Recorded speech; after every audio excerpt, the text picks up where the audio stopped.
निखिल, 18 साल की उम्र में 20 करोड़ की कंपनी बेचकर आए हो, कैसा फील हो रहा है?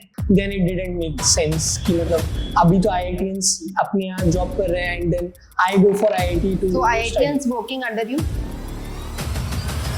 तो पहले जब तुमने 10 साल की एज में कोडिंग शुरू करी, उसके बाद तुमने स्कूल छोड़ा, उसके बाद कैसे स्टार्ट किया, like how you have started your career? Coding तो सीख ली, हाँ. स्कूल छोड़ दिया, हाँ. अब उसके बाद कहाँ पे उसको अप्लाई किया? कभी जॉब की आपने? हाँ, मतलब 2-4 साल के लिए। तो वो आपकी फर्स्ट जॉब थी? Yes. जो आपने Mumbai based YC back startup में करी? Yes. And what was the CTC over there? 60 LP. 60 LPA, 60 lakh रुपए साल का आपको मिल रहा था at what as?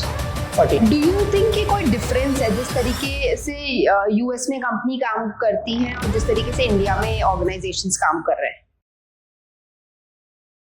Hi, this is Priyanka Chelani, co-founder at Export Bells. We are helping startups at multiple stages, and today we are welcoming Nikhil Garg, founder at Zodiac.ai. 18 साल में 20 करोड़ की कंपनी से एग्जिट लेकर Nikhil is here. He is not from Gurgaon, he is not from Mumbai, Delhi, from a tier 2 city in India, from the city of Taj, Agra. So this is new Bharat, this is new India.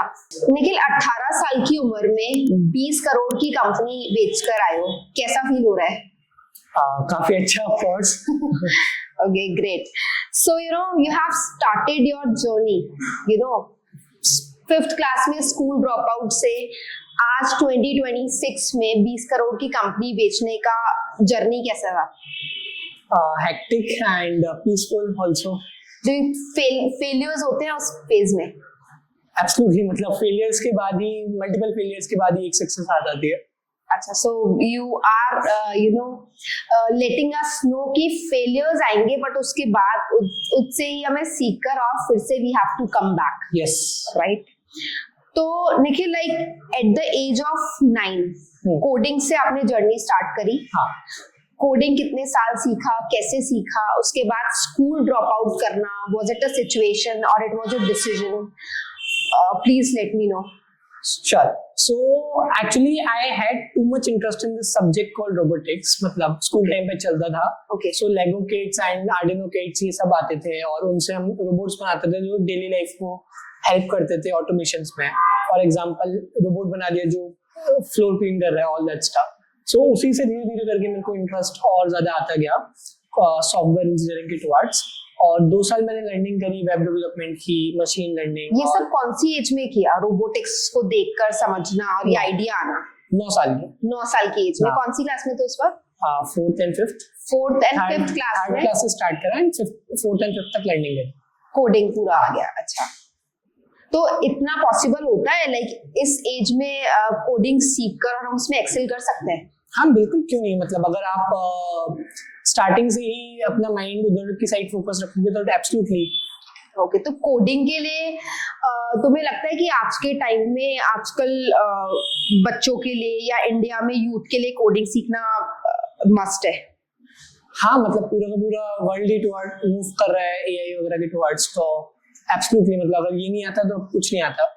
तो उस लगभग 10 साल की as में जब coding सीखना, तो वो हाँ. कोई इंस्टीट्यूट या किसी कोई एजुकेशनल इंस्टीट्यूट की हेल्प लिया था या खुद से सीखा था?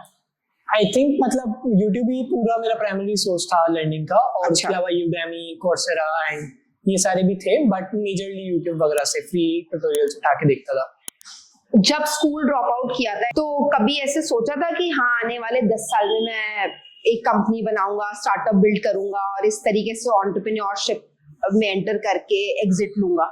तो आई थिंक स्टार्टिंग से ही एक माइंड में बड़ा ड्रीम तो था कि ये करना है, बट ये करना है, कुछ बड़ा करना है. कुछ बड़ा करना है, मतलब ये करना है एग्जैक्ट. मुझे नहीं लगता कि 10-12 साल पहले हम लोग कुछ स्टार्टअप इंडिया में ऐसा सोचा करते थे. तो उस टाइम पे ऐसे एकदम क्लैरिटी के साथ कोई भी नहीं पहुंच सकता है कि मतलब मेरे को एग्जैक्टली ये रोड मैप फॉलो करना है और ये मैं अचीव करना चाहता हूँ. सो मेरा जो माइंडसेट था वो था कि ओवरऑल ये कुछ बिल्ड करना है. स्टार्टिंग में तो स्पेस कंपनी के टुवर्ड्स था, बट स्पेस कंपनी बनाना इतना आसान नहीं होता है और उसके लिए बहुत बजट चाहिए होता है. तो फिर उसके लिए भी छोटे छोटे स्टेप्स में तोड़ना पड़ता है. तो इसलिए फिर कोडिंग सबसे पहले एलॉन मस्क ने भी चालू करी थी, तो वही मैंने चीज पकड़ी थी. So Elon Musk was your role model. Not as say, but yes, मतलब Inspiring. हाँ. Okay, great. You know, जब स्कूल छोड़ा 5th क्लास में थे, तो फैमिली का रिएक्शन क्या था, फ्रेंड्स का रिएक्शन क्या था, what your friends were doing at that time? So family का रिएक्शन यही था कि ट्राई टू कंटिन्यू अगर कर सकते हो तो. मतलब ऑब्वियसली काफी अर्ली डिसीजन लगता है हर किसी को कि ये बहुत ही मेजर रिस्क और बहुत ही अर्ली डिसीजन है, तो वो इशू लग रहा था सबको. बट थोड़ा सा मैंने कन्विंसिंग करा, थोड़ा अपना प्रूफ पॉइंट्स दिए कि हाँ अभी ये सेटल्ड है, देन उनको ठीक लगा. और फ्रेंड्स वाज लाइक कि मतलब आप क्या क्यों ऐसा कर रहे हो, ये सब कर रहे हो, एंड ये सब बहुत अर्ली है अभी ये सब. बट इवेंचुअली स्टार्ट करा and then it kept on going on. अच्छा, मतलब पहले तुमने कोडिंग सीखा 2 हाँ. साल, कोडिंग सीखने के बाद तुम्हें लगा कि हाँ like coding is something, I can do something Yes. Big into this. तो सोचा कि इसको हम फुल फ्लेजेड करते हैं, और 2 साल कोडिंग सीखने के बाद you know स्कूल डिसकंटिन्यू कर दिया Yes. जाना है हाँ. in the 5th class only. Yes. ठीक है, तो अब कैसा लग रहा है, like it was a right decision for you, और यू रिग्रेट कि नहीं मुझे? नहीं, it was a right decision for me absolutely. अगर मैं स्टक होता तो I think I wouldn't have been able to do these things. So मतलब मेरे लिए तो एटलीस्ट उस टाइम. और कुछ ऐसा नहीं लगता कि नहीं इंडियन एजुकेशन सिस्टम है उसको मिस किया, या मैं उसको सीख कर या स्कूल में रहकर और बेटर कर सकता था, कभी ऐसा लगा? नहीं, आई थिंक मतलब वहाँ रहता तो मैं तो संस्कृत, ज्योग्राफी ये सब भी पढ़ रहा था. बट मेरा जिस चीज में इंटरेस्ट है मैं वो पढ़ना ज्यादा पसंद करता हूँ. मतलब एक चीज जिसमें तुम 100% दे रहे हो वर्सेस एक ऐसी चीज जिसमें तुमने 4 जगह फोकस डिवाइड कर रखा है और वो भी तुम्हें इंटरेस्ट नहीं आ रहा है उसमें. तो आई थिंक दोनों के रिजल्ट्स बहुत ज्यादा वेरी करते हैं. अर्ली करना बेनिफिट है चीजों को. एब्सोल्युटली. मतलब अगर अर्ली कर रहे हो तो always you have some time, extra time to do things. मतलब it's better to start early, you will have more privilege. Okay. Yes. Indian education में ऐसा कोई चीज लगता हो कि जिसको बहुत बड़े लेवल पे या कोई एक स्पेसिफिक लेवल पे चेंज करना चाहिए? आई थिंक थोड़ा सा कोर्स बेस्ड लर्निंग ज्यादा होना चाहिए, जो कि अभी कॉलेज में जाके इंट्रोड्यूस करते हैं वो 5th या 3rd क्लास से हो जानी चाहिए. इंस्टेड ऑफ के साइंस के डिवीजन करने की जगह आपको प्रोग्राम बेस्ड डिवीजन करने चाहिए कि ये कंप्यूटर साइंस एरिया है, ये बिजनेस एरिया है, ये लीगल एरिया है, ये टेक्नोलॉजी एरिया है, ये मैन्युफैक्चरिंग एरिया है. इन सब एरियाज में आप पिक कर लो अपना स्ट्रीम या ब्रांच की, यहाँ पर आप कर सकते हो. एंड सेकंड, थोड़ा सा मनी मेकिंग को लेके इंडिया में काफी गलत निगाहों से देखा जाता है लोगों को. लाइक मतलब कि ये कमा रहा है तो ये काफी गलत इंसान है. बट मुझे लगता है कि अगर स्कूल्स में स्टार्टिंग से इंट्रोड्यूस कर दिया जाए ये पैसा बनाना और ये सब चीजों को, तो काफी ज्यादा बेटर तरीके से सोसाइटी इसको व्यू करेगी. हाँ, that is I 100% agree with you कि एटलीस्ट जब उनको बताया जाता है कि तुम पढ़ रहे हो जॉब के लिए, रादर देन कि तुम्हें कुछ बड़ा करना है, बड़ा बनाना, पैसा बनाना है. पैसा तो बनाना ही है ना अल्टीमेटली.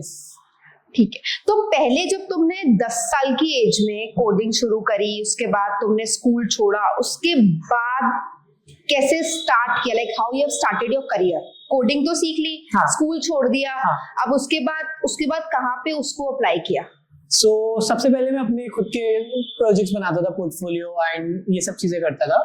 फिर मैंने धीरे धीरे कुछ चीजें सीखी कि अगर मैं खुद के लिए कर रहा हूँ तो किसी और के लिए क्यों नहीं.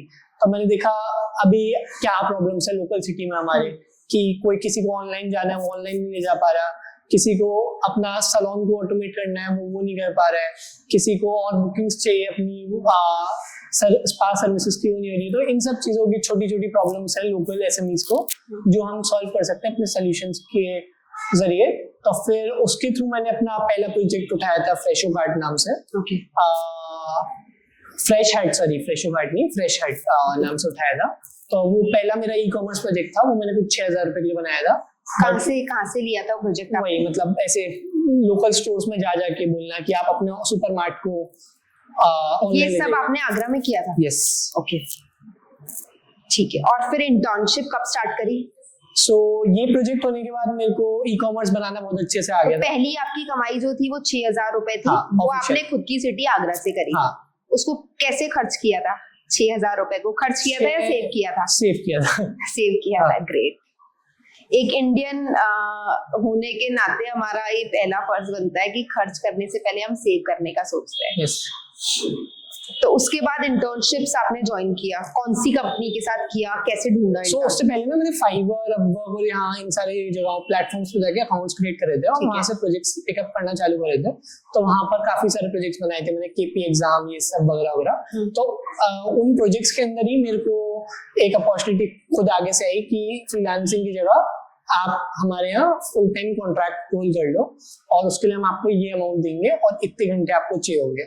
तो मैंने सोचा ये हाँ मैनेज हो जाएगा आराम से, तो आई डिड इट। सो ऐसे मुझे पहले अपवर्क और फाइवर पे आपने अकाउंट क्रिएट किया, वहां से कुछ प्रोजेक्ट्स उठाए, फ्रीलांसिंग करी और इंटर्नशिप्स करी आपने कुछ कंपनीज के साथ। वो सब आपको वहीं के थ्रू मिली, फाइवर और अपवर्क से अप्लाई करके? कौन सी फर्स्ट कंपनी थी जिसके साथ आपने इंटर्नशिप करी? Somly. It was I think it's a US based company. Yes. Okay, and how was the experience over there? Pretty well. Like I learned how cross-functional team works and how a large organization thinks of things and how to be more sort of a technical guy connecting dots instead of just sitting around and doing coding, all that stuff. Okay, great. Do you think कि कोई difference है जिस तरीके से US में company काम करती हैं और जिस तरीके से इंडिया में ऑर्गेनाइजेशंस काम कर रहे हैं? काफी मेजर फर्क है। लाइक इंडिया में आई थिंक मेंटलिटी थोड़ी सी खराब हो चुकी है। मतलब पीपल थिंक कि किसी एम्प्लॉय को रखना है तो उसको प्रोडक्टिविटी चेक नहीं करनी है, उसका number of hours work check करना है, उसको काम ऐसा देना है कि वो काम कर रहा है या नहीं कर रहा है, बट उसको परेशान करके रखना है। बट यूएस में ऐसे नहीं है। यूएस में इट्स लाइक कि आप प्रोडक्टिविटी पे ज्यादा फोकस करते हो। मतलब उनको ये है कि मेरा ये टास्क है, मुझे ये अचीव करना है, तू इसको 2 दिन में कर, चाहे तू इसको 2 घंटे में कर, आई डोंट केयर, बट मुझे ये कंप्लीटेड चाहिए। सो उनका थोड़ा सा माइंडसेट ये होता है, पर्सनल लाइफ बैलेंस ज्यादा होता है उनका, और उसके अलावा वो थोड़ा सा ओपन होते हैं चीजों को डिवाइड करने के। लाइक पैसा अगर वो कमा रहे हैं तो दे थिंक कि सबको बराबर बंटना चाहिए। मतलब एम्प्लॉइज को भी, इन्वेस्टर्स को भी, हमें भी और कस्टमर को भी, सबको फायदा हो। वो पूरा इकोसिस्टम बिल्ड करने में बिलीव करते हैं।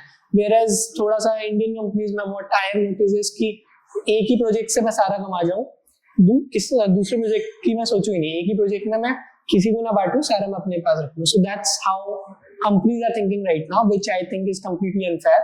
सो a huge leverage is created when our ecosystem is created. Like everybody needs to win in the ecosystem, then only your company will grow further. Otherwise it is just a कभी job की आपने? हाँ, मतलब 2-3-4 साल करी थे job. पहले तो इंटर्नशिप की, हाँ, उसके बाद आपने फ्रीलांसिंग की, उसके बाद जॉब करी है? फ्रीलांसिंग के बाद इंटर्नशिप करी, इंटर्नशिप के बाद जॉब करी। फ्रीलांसिंग करी, सबसे पहले आपने खुद के प्रोजेक्ट्स बनाए, फिर फ्रीलांसिंग करी, फिर आपने इंटर्नशिप करी, उसके बाद जॉब करी सबसे पहले? ये यूएस कंपनीज में सेल्स चैट्स थी और काफी सारी कंपनीज। कभी किसी इंडियन कंपनी में काम किया है? हाँ, मतलब ये सब करने के बाद 2-3 साल इसको कंटिन्यू रखा जॉब करने को, और फिर फाइनली मैंने एक मुंबई बेस्ड ऑफर एक्सेप्ट करा था टेक लीड का। वहां पर my job was to manage developers, और एक प्रोजेक्ट था वाईसी बेस्ड ब्लॉकचेन का, and it was of a founder named Vikas, a very good renowned founder. So project मैंने पूरा साल हैंडल करा था।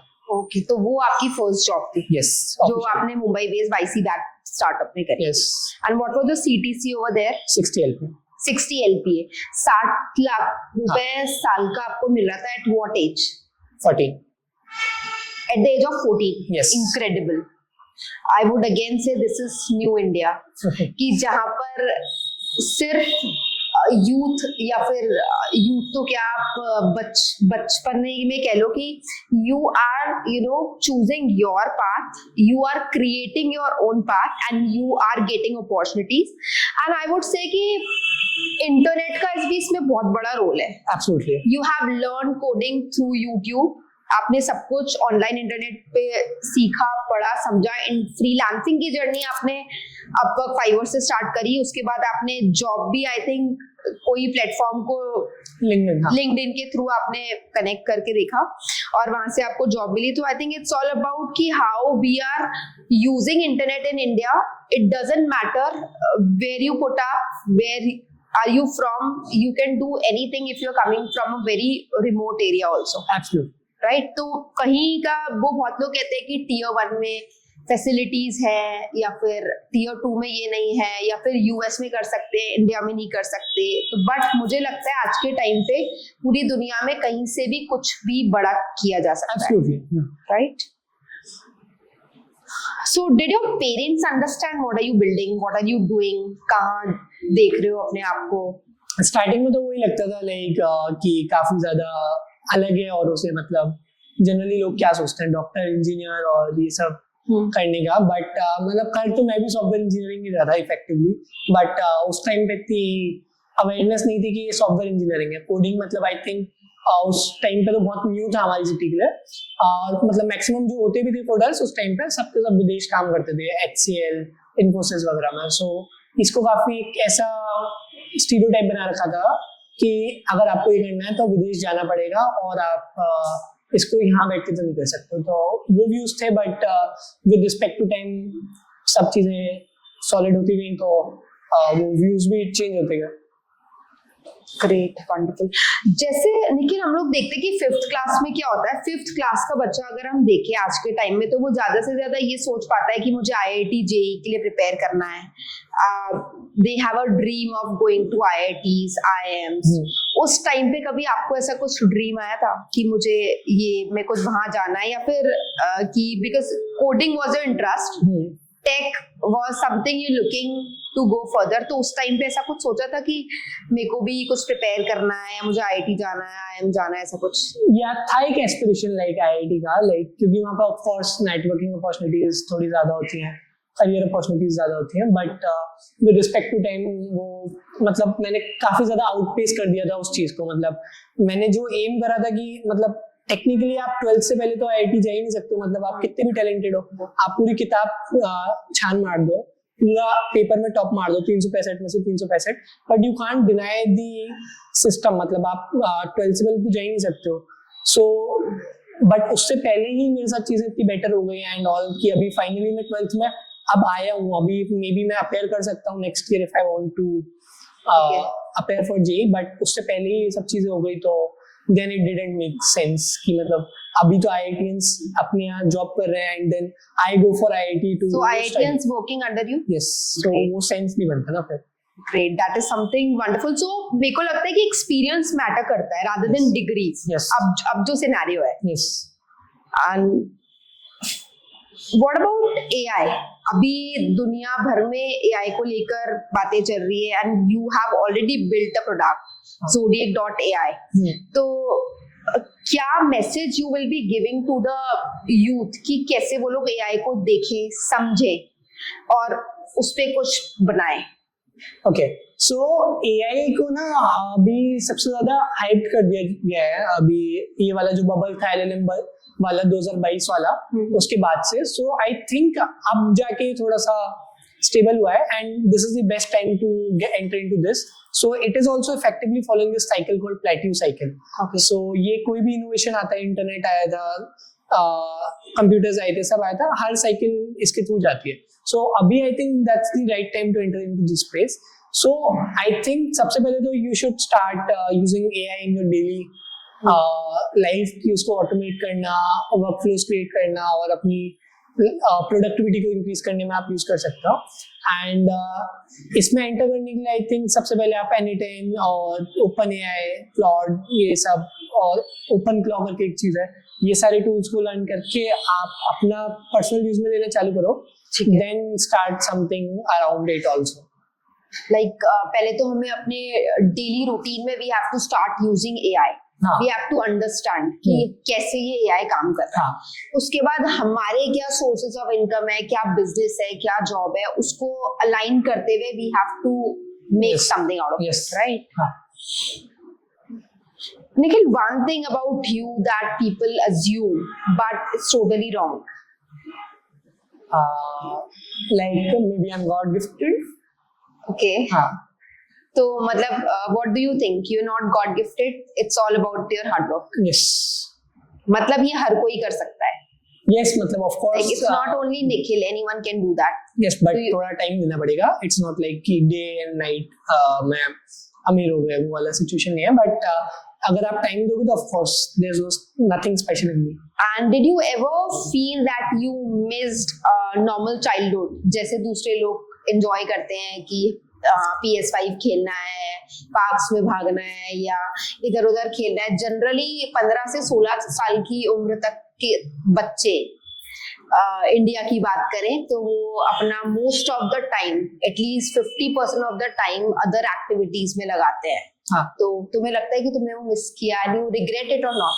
एब्सोल्युटली, बट रिग्रेट करने से भी कुछ हो नहीं रहा है, मतलब बिकॉज कुछ पा रहे हो तो फिर कुछ खोना भी पड़ता है. मतलब 4 चीजें एक्स्ट्रा भी मिली हैं तो वो 4 चीजें गई भी है, तो मतलब बैलेंस आउट है. मतलब ऐसे नहीं है कि सब कुछ मिल जाएगा, अगर सब कुछ मिल गया तो फिर मतलब वही है कि कुछ पाने के लिए कुछ खोना पड़ता है. एंड अब ये है कि तुमने बहुत कुछ पा लिया है तो उस चीज को रिग्रेट करना, it's not. Of course you can and you have a long way to go. अभी you are 18 and you have already made a lot of things.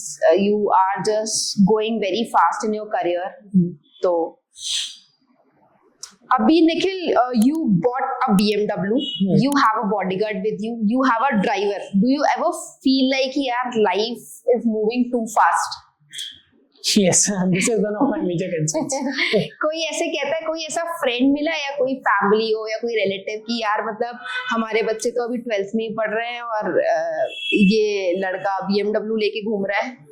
Yes, maximum people, मतलब भी किसी का मुंह नहीं पकड़ सकते हैं, because what they want to say they will say it. मतलब काफी सारे लोग हैं अभी, और maximum majority as you said rightly, मतलब they only do that thing only. So but you can't comment on this कि मतलब no, but how do you feel and what would be your message to other people कि उनको भी ऐसा करना चाहिए? I think absolutely, मतलब think big and then try to achieve it, and once you achieve it, be humble and grounded. That's all I wanted to say. Oh, that's something great. I think ये तो होना ही चाहिए. Like whatever you achieve in your life, you have to be humble and grounded. Because अभी you are just 18. I think this is just the beginning. Yes. You must be planning other things. तो अभी आने वाले 5 साल में what all you are planning?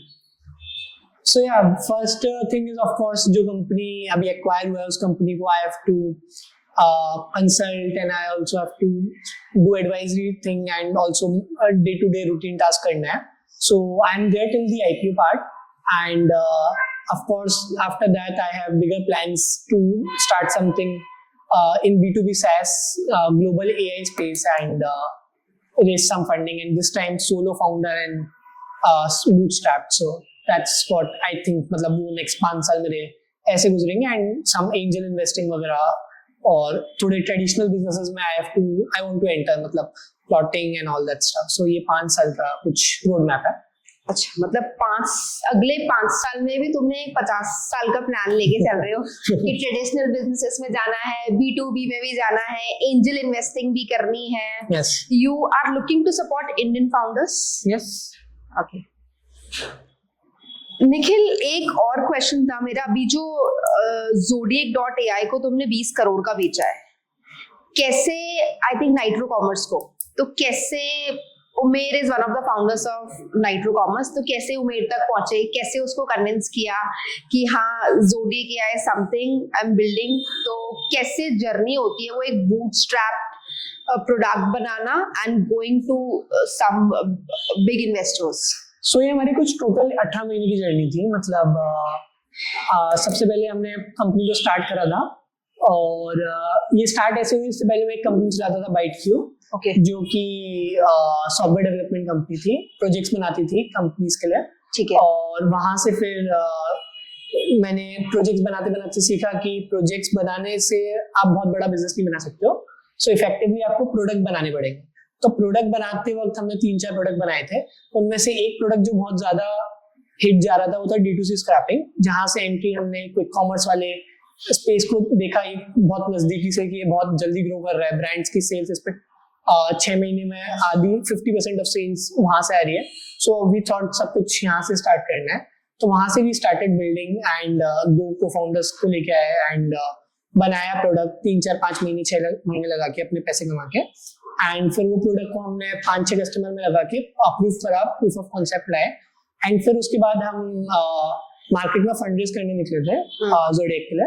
सो उस time पे हम 2-3 मिलियन उठा रहे थे और उसमें मैक्सिमम अमाउंट कमिटेड था. सॉफ्ट कमिटमेंट्स आए थे VCs और माइक्रो VCs से, और काफी स्ट्रेटेजिक पार्टनर्स भी थे. तो उसी टाइम पे फिर जो रेस्ट अमाउंट बचा था उसके लिए हम गए थे एंजल्स के पास. तो one of the angels was him. और फिर हमारी 2-3 मीटिंग हुई and he like the product in the first meeting itself. We had a nice outing that day as well. And after that उन्होंने ही दूसरी या तीसरी मीटिंग में फाइनली हमें ऑफर करा था कि हमारा भी सोल्यूशन कॉम्प्लीमेंट्री है इस सोल्यूशन के, why don't we merge it and build it together. So हमें भी ऑफर कंपेलिंग लगा एंड सेंस मेकिंग लगा एंड थॉट कि एक साथ करने में ज्यादा फायदा है, तो फिर इवेंचुअली accept कर लिया. So that's the story around this. Okay, so Zodiac.ai is a product for D2C brands. Yes. Brands those brands are selling through D2C channels like Blinkit and Zepto. Yes. ये Zodiac.ai जो था, ये आपने 20 करोड़ का बेचा है नाइट्रो कॉमर्स को. तो उससे पहले आप कितना ट्रैक्शन ले आए थे? 5 लाख महीने का. 5 लाख रुपए महीने का MRR लाते से you started chasing investors and somehow you have made Umair, right? Yes. तो वहां पे आपने डील क्लोज कर दिया और अब नाइट्रो कॉमर्स के पास है पूरा Zodiac.ai and you are working with them only. Okay. तो अभी आप नाइट्रो के साथ काम कर रहे हो, तो वहां से you must be getting some salary. Yes. आपको सैलरी मिल रही है, ठीक है. और इससे पहले व्हाट डू यू थिंक कि how Umer has trusted you, कि कैसे बेट फाउंडर पे लिया, प्रोडक्ट पे लिया, या किस चीज पे उमेर ने बेट लिया है? सो टिपिकली 4 T's होते हैं: team, traction, technology, time. Okay. Team, हम दोनों फाउंडर्स रिपीट फाउंडर्स थे, पेडिग्री था और सक्सेसफुल बिजनेसेस रन कर चुके थे और यंग थे, एंथुसियास्टिक थे और एक्सपीरियंस भी था एक फाउंडर. सो टीम हो गया. देन टेक्नोलॉजी इज बेसिकली पूरा का पूरा AI प्रोडक्ट था जो कॉम्प्लीमेंट कर रहा था उनकी एग्जिस्टिंग सोल्यूशन स्टैक को. एंड फिर होता है टैम. टैम इज बेसिकली कि आपका बिजनेस कितना बड़ा बन सकता है. और उस समय तो क्विक कॉमर्स बहुत ही ज्यादा बूम पे चल रहा है, तो टैम भी एकदम राइट था बिल्कुल ही. और फिर ट्रैक्शन भी हमारा 5 लाख रुपए महीने कुछ था. कितने टाइम में क्रैक कर लिया था 5 लाख रुपए महीने वाला ट्रैक्शन? 3-4-6 महीने. 3-4-6 महीने में प्रोडक्ट बना के और ट्रैक्शन ले आए थे. फर्स्ट फ्यू कस्टमर्स कौन से थे? Any renowned brands? हफ्ट. हाँ. Huft was the first brand to trust. Okay. And effectively team, traction, technology and then timing. Timing was also a good play. मतलब उनका just round हुआ था और हम just round raise कर रहे थे, तो of course it मतलब matched. 4 T's are very important. अगर आप आज के टाइम में if you're looking to raise funds, yes. right? Some founders, connected with me, idea level पे they want to chase the investors. Do you think it's a right decision? Absolutely not. मतलब काफी bullshit idea होता है अगर idea stage पे आप investors को reach out कर रहे हो. ऑफ कोर्स मतलब लाइक एक्सेप्शंस अप्लाई होते हैं. मतलब अगर आप सेकंड टाइम फाउंडर हो और आपने 1000 करोड़ की कंपनी ऑलरेडी बेच रखी है, आप आकाश आनंद हो, तो ऑफ कोर्स आप $5 मिलियन का रेवेन्यू के बाद नहीं जाने वाले इन्वेस्टर के पास. The day you will start working, the day you will get investors. Of course, अब ये मेरा फर्स्ट हो गया, then second time I'll be going to, so मेरे को 5 लाख का ट्रैक्शन करने की जरूरत है. I can go to the investor at the idea stage as well. But अभी इस वाले केस में अगर मैं जाता तो of course वो नहीं चलता. So I think everybody needs to validate the idea, जिससे इन्वेस्टर को भी कॉन्फिडेंस आए और थोड़ा सा खुद का भी टाइम वेस्ट होने से बच जाए. फॉर एग्जाम्पल, अगर आप कोई आइडिया लेके बैठे हो, वो आइडिया पे आप सोच रहे हो इन्वेस्टर पैसे लगा देगा. फर्स्ट थिंग, वो क्यों लगाया? उसने अपना हार्ड अर्न मनी जो लिया है वो क्यों डालेगा आपके स्टार्टअप में? अगर आपको खुद ही ट्रस्ट नहीं है उस पर, आपने कोई प्रूफ नहीं जनरेट करा है कि ये हो रहा है. ओनली थिंग आप जो सेल कर रहे हो, अपना टाइम सेल कर रहे हो, और वो आपके टाइम पे बेट लेगा तो ले सकता है अगर आप रिपीट फाउंडर हो, अदरवाइज नहीं लेगा. एंड इंस्टेड आपके लिए भी बुरा है अगर मान लो आप किसी घटिया आइडिया पे जिसको आपको पता ही नहीं है चलने वाला है नहीं चलने वाला, किसी तरीके से गलती से फंड रेज हो भी जाता है. वैसे 99% नहीं होगा, 1% हो भी गया तो वो पैसे आप लेके करोगे क्या? मतलब वो पैसे आप घर तो ले जा नहीं सकते हो, वो पैसे आपको कंपनी में खर्च करने पड़ेंगे. एंड वो पैसे आप खर्च भी नहीं कर पाओगे बिकॉज आपका आइडिया ही इतना बुलशिट होगा और आप ट्रैप फील करोगे कि मतलब ये मुझे निकलने भी नहीं दे रहा है और इफेक्टिवली इसमें खर्च करके भी बिजनेस में फायदा नहीं है क्योंकि बिजनेस ही बेकार है. तो आप अल्टीमेटली पिवट्स करते रहोगे, but nothing would happen. Nothing will work. And this is also something कि ऐसा नहीं है कि फंडिंग आपको मिलते से आप कुछ भी बना सकते हाँ, ऐसा कोई जादू नहीं होता, मतलब कि पैसे बैंक में आ गए और हाँ, बस बहुत सारे फाउंडर्स का ये होता है कि एंजल इन्वेस्टर, बट मुझे नहीं लगता कि because I am already in touch with multiple investors, but I don't see any angel investor कि आप उसको आइडिया बताओ और वो पैसा डालने के लिए तैयार है। आइडिया इज वेरी चीप, मतलब बैठे बैठे किसी को भी आ गया तो कोई भी पैसे थोड़ी दे देगा उस चीज के लिए। निखिल, इमर्जेंट वेंचर्स से ग्रांट मिला था आपको 20 लाख रुपए का, कैसे क्रैक किया था उसको? सो बेसिकली इसका प्रोसेस बहुत ही सिंपल था। सो पहले मैं बैकग्राउंड देता हूँ कि मैंने किस वे में अप्लाई करा था। सो वही जो भी हम डिस्कस कर रहे थे कि 20 से 30 लाख रुपए 40 लाख रुपए साल हम कमा रहे थे। ठीक है, इफेक्टिवली इसको ग्रो करना था 20 से 40 लाख रुपए कौन से वेंचर में कमा रहे थे? बाइट क्यूब में। हाँ। ओके, वो कब स्टार्ट किया था आपने? 2022 में आपने बाइट क्यूब स्टार्ट किया था, उसमें आप 20 से 40 लाख रुपए साल का कमा रहे थे। हाँ। उसके बाद आपने इमर्जेंट वेंचर्स में अप्लाई किया। ओके, तो उसमें डिपेंडेंसी बहुत थी फाउंडर पे, मतलब मुझ पे। तो बेसिकली वो ग्रो नहीं हो सकता था 3, 4, 5 करोड़ रुपए अगर मैं इस तरीके से चलता। तो उसी चीज को सॉल्व करने के लिए मैंने सोचा why don't we productize the services. मतलब ये अभी तो कूल हो गया productizing service, outcome as a service concept चल गया है, बट उससे पहले ये नहीं था। So I thought it about कि why don't I productize the services. उनमें फिर मैंने ये ग्रांट के लिए डाला था कि ये 4 आइडियाज हैं, ये मैं इंडस्ट्री का वर्टिकल पकड़ूंगा और ये कस्टमर बनाऊँ प्रोडक्ट बनाऊंगा और ऐसे रीच आउट करूंगा और ये 5 कस्टमर हर इंडस्ट्री के लाके इस तरीके से हम उतना रेवेन्यू कर देंगे। उसने कौन सा प्रोजेक्ट डाला था इमर्जेंट वेंचर्स के लिए? लाइक इमर्जेंट बाइट क्यूब के पूरी बाइट क्यूब डाली थी, पूरी बाइट क्यूब डाला था। अच्छा, ठीक है। सो फिर उनके साथ हमारी मीटिंग हुई। Shruti, very nice lady, like I am in touch with her right now as well. So they put it and they trusted me and they asked कि what will you do with the money. I give her the plan कि ऐसे ऐसे spend होगा and then she asked are you sure कि अगर money spend हुआ तो would you be able to do so. So I said yes absolutely. So then after the voice call it happened. Okay, कुछ competition या कुछ इस तरीके से थे जब आप इमर्जिंग वेंचर्स में अप्लाई किया था? तो ऑफ कोर्स, मतलब ये तो पूरी की पूरी ट्रेडिशनल इंडस्ट्री है, मतलब सॉफ्टवेयर डेवलपमेंट कंपनी पूरे इंडिया में मैं ही नहीं चला रहा हूँ। मतलब नहीं, इमर्जेंट वेंचर्स का ग्रांट क्रैक करने के लिए इंटरनली कुछ कंपटीशन, केस स्टडीज भी तो सॉल्व किया होगा ना? हाँ, सो अराउंड ओनली 150 विनर्स हैं पूरे इंडिया में इमर्जेंट वेंचर्स में। ठीक है, जिसमें बैचेस वाइज चलता है, 20, 30, 40 हर बैच में वो उठाते हैं। सो उस बैच में आई थिंक 30 लोग थे और 30 लोग में I was the youngest one. Okay, and at what age you have applied for emergent ventures? 15. At the age of 15 you have applied for emerging ventures for the first time. Yes. And you have got 20 lakh grant. Yes. INR Yes. 20 lakh, ठीक है। उसको फिर कैसे use किया? यही कुछ bite cube में spendings करी, कुछ एक और स्टार्टअप का एडवाइजरी करके उसमें लगाया एंड फिर ये वाला ज़ोडिएक में बाकी।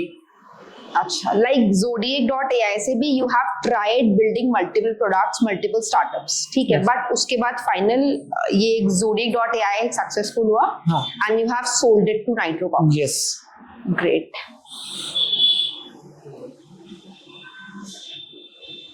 Nikhil, you are connected with Export Bells and our team for last, I think, 3 to 4 years. So how was your experience and what do you think कि Export Bells जैसा प्लेटफॉर्म कैसे आपको help किया और कैसे और फाउंडर्स को भी हेल्प कर सकता है? So I think it was pretty well for me. Like I knew Rahul for around 4 years, and Expert Bells handle my compliances, like complete पूरा का पूरा fundraise, closure वगैरह का part. So I'm extremely satisfied with that. And for the platform mentorship, I think yes, it's a good idea, like connecting mentees with mentors who want to speak to each other. So anybody like me can provide guidance to anybody who is just starting.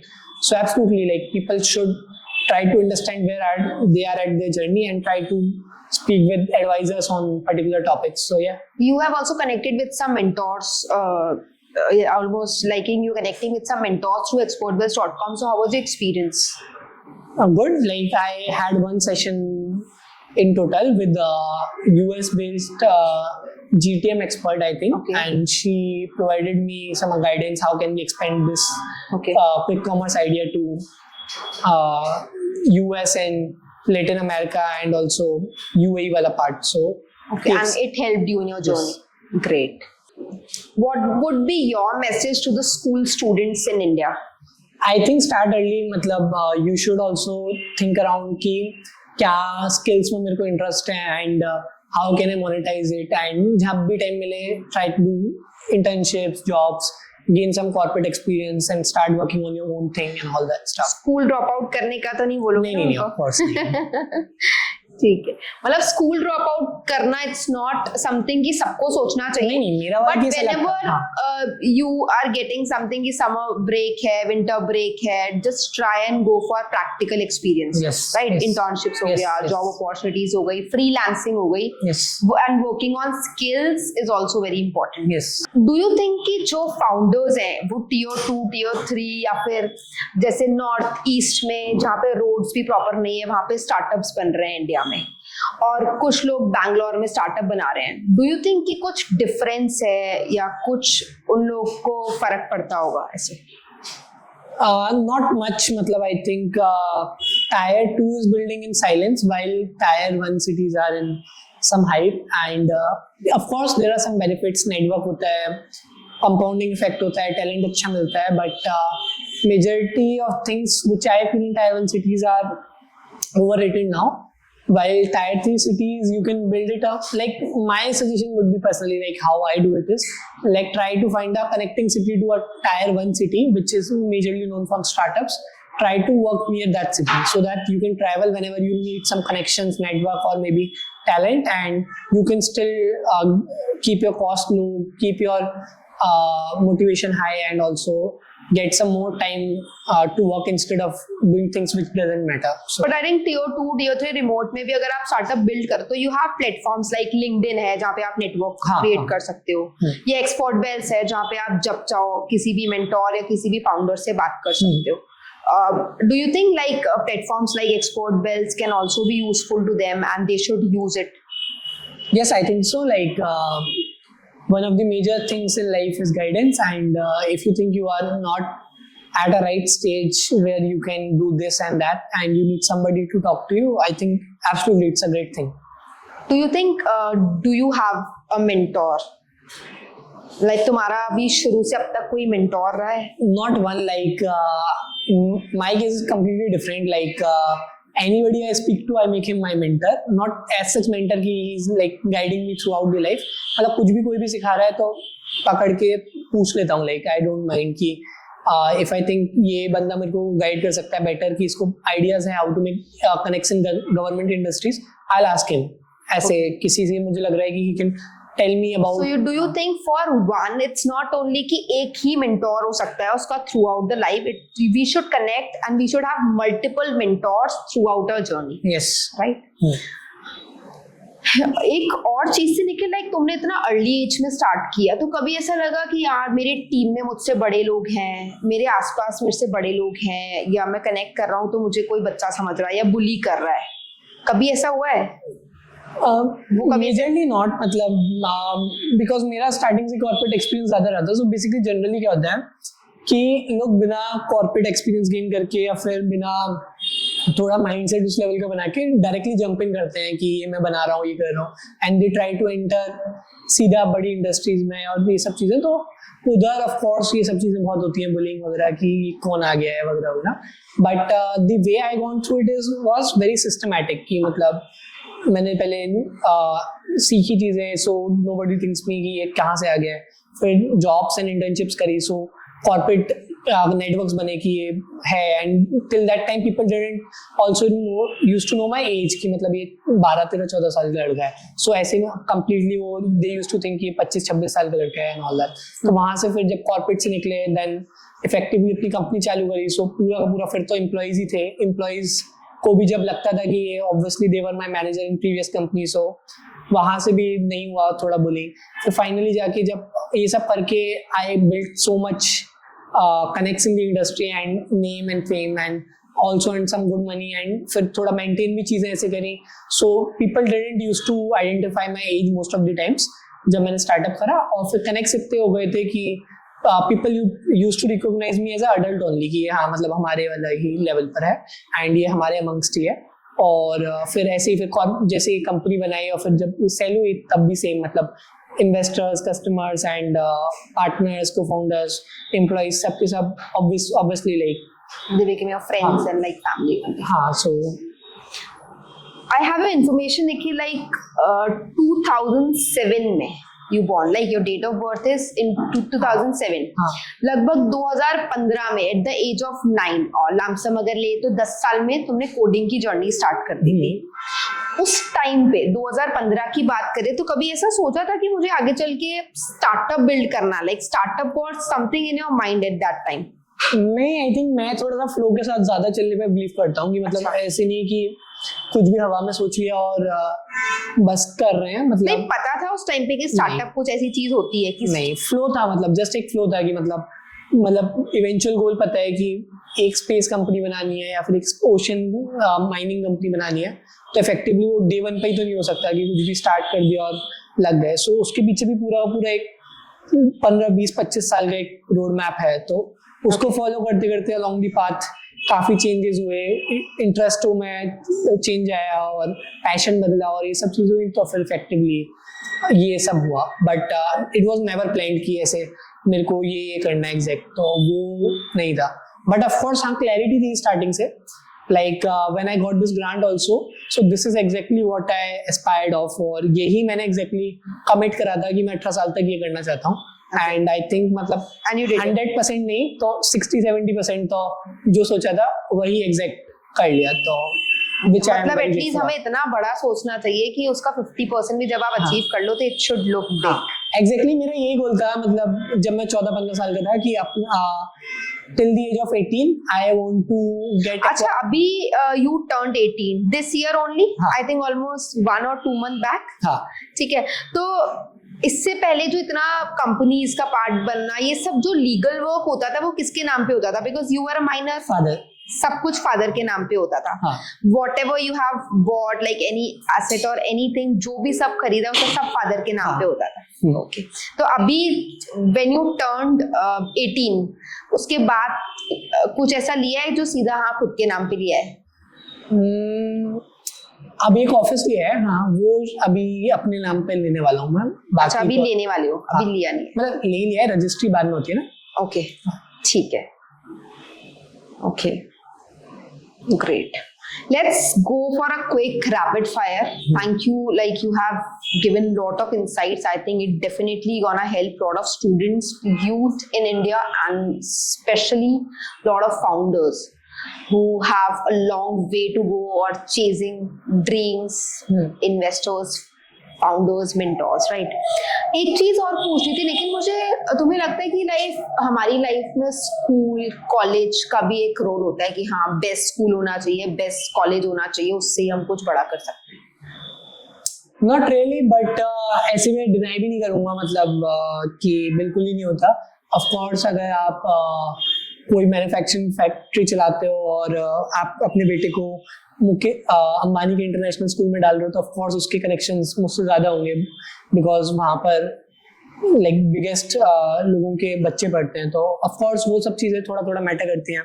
So do you think not education but connections and networking matters? वही matter करता है. मतलब like in life अगर if you are chilling out with some minister's son or if you are chilling out with some founder, so do you think it's really hard for you to get funding even if you have stupid idea? But rather you can think of a very good idea, have good traction, and you can be a children of some middle class guy, and then you have to struggle. But of course these things matter and these things happen, but still they are not a barrier. मतलब I would not like कि मतलब ऐसे बोल दूं कि नहीं कुछ भी नहीं होता है और कुछ भी फर्क नहीं पड़ता, कर लो बस हो जाएगा. But this is not there. मतलब अनफेयर एडवांटेजेस होते हैं, बट आप उनको ओवरकम कर सकते हो, बिकॉज यू कांट चेंज कि मतलब आप कौन से स्कूल में पढ़े हो, कौन से कॉलेज गए हो, but you can still change your destiny by working hard. So that's my view.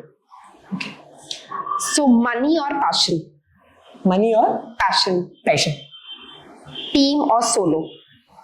Solo है नीड. रिस्क और stability? Risk. One book every founder should read? 0 to 1. Okay. One word to describe your journey?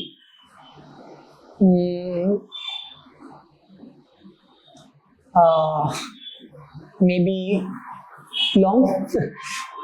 Okay. And what do you think कि India में अगर किसी को 2026 में startup build करना है, व्हाट डू यू थिंक कि अगर 2026 में कोई स्टार्टअप करना चाहता है, so where they should focus on, where you see the gap, और बहुत कुछ बड़ा धंधा बन सकता है? So basically what I'm realizing right now is कि इंडिया में ना blue collar jobs, and India नहीं मतलब ग्लोबल लेवल पर ही blue collar jobs are at the peak. मतलब अभी आप देखोगे रिक्शा वाला ज्यादा कमा रहा है एक कॉर्पोरेट में से. So that's a harsh reality, and that is happening because of a economic concept called demand and supply. पूरी दुनिया डिमांड सप्लाई पे चलती है right now. मतलब इतनी फास्ट कैपिटलाइजेशन हुआ इंडस्ट्रीज का कि हर आदमी ये कॉर्पोरेट को कूल समझने लगा, बिकॉज यहाँ पर डिग्री लेके ज्यादा इनकम थी और ज्यादा बेटर लुक आफ्टर था, तो लोगों ने यहाँ पर बहुत ज्यादा फोकस दिया, जिसकी वजह से सप्लाई इतनी ज्यादा क्रिएट हो गई और डिमांड कम रह गई. तो उस वजह से ये वाला सेगमेंट जो था ब्लू कॉलर वाला, ये बहुत ज्यादा रैपिडली इनकम वाइज ग्रो कर गया, एंड ये वाला बिल्कुल ही लो रह गया. Right. So to solve this is a very big problem in India. मतलब अगर ये नहीं सॉल्व हुआ तो ये तो डे बाई डे जॉब्स कम होती जाएंगी और इनकम भी कम होती जाएगी, और यहाँ जॉब्स बढ़ती भी जा रही है, इनकम भी बढ़ती जा रही है. So what you notice is कि एक कॉर्पोरेट गाय 50,000 कमा रहा है, 4 लोगों की फैमिली चला रहा है, एंड उसके खर्चे भी अच्छे खासे हैं. Whereas एक मेड है 20,000 दो हस्बैंड वाइफ कमा रहे हैं, and then they have their childrens also working. So 80-90,000 रुपए टोटल फैमिली कमा रही है, खर्चे कुछ नहीं है, and they are moving towards a very better life because that is what is happening. Right. So इसको इक्वलाइज करने के लिए I think AI space can be useful. आप कुछ भी ब्लू कॉलर में फाइंड आउट कर सकते हो कि ये काम है, इसमें ये वाला काम बहुत ही टीडियस काम है जो कोई करना पसंद नहीं करता है, और इसको करने के बाद ये लोग बहुत ज्यादा काम कर पाएंगे, मतलब एक की जगह 10 काम कर पाएंगे. सो प्राइजेस भी इनके डाउन होंगे, ये भी सेम कमाएंगे, और whereas job opportunity software developers को भी मिल जाएगी जो उस टूल को बना रहे हैं.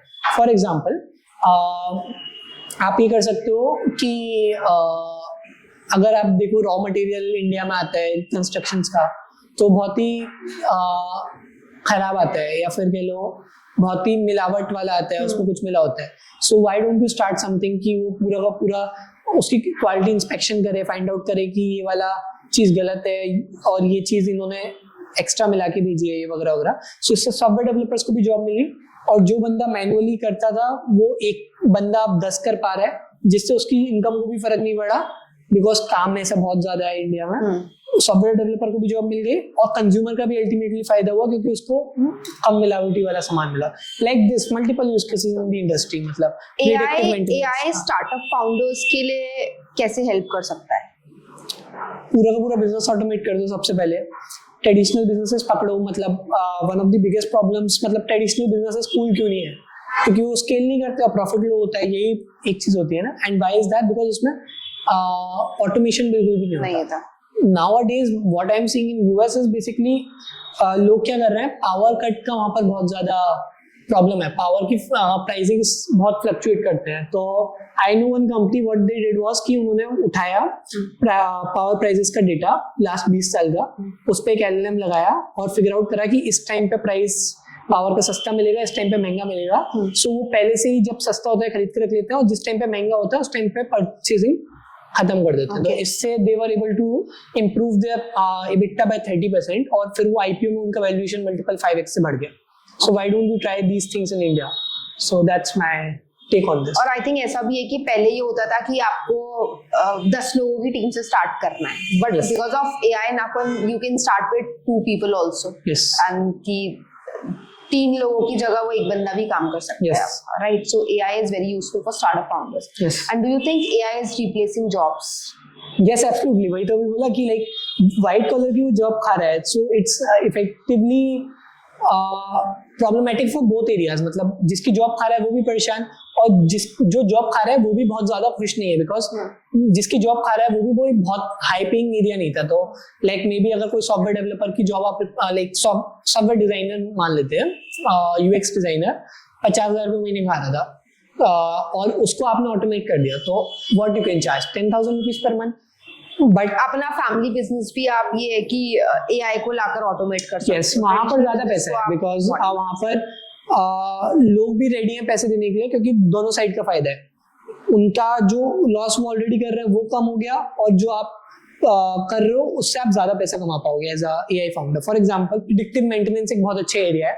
चाइना में कैसे होता है कि मशीनें खराब नहीं होती, बिकॉज वो पहले से ही प्रिडिक्टिव मेंटेनेंस का सिस्टम लगा के रखते हैं। सो उनमें क्या होता है कि वो सिस्टम्स पहले ही बता देते हैं मशीन खराब होने से पहले कि खराब होने वाली है, जिससे जो टाइम के लिए मशीन रुकती है और नुकसान होता है प्रोडक्शन ना होने का, वो नहीं होता है। कांस्टेंट 24/7 वो सप्लाई कर पाते हैं।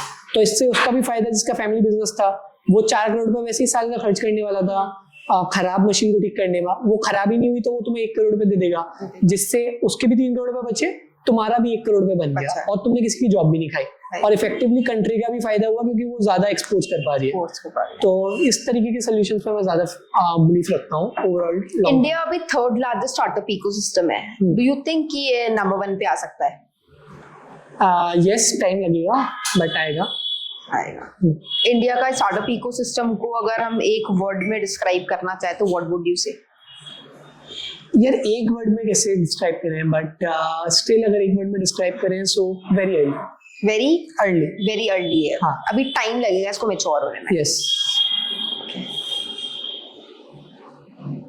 that's it. I think it was wonderful. Nikhil, would you like to add anything?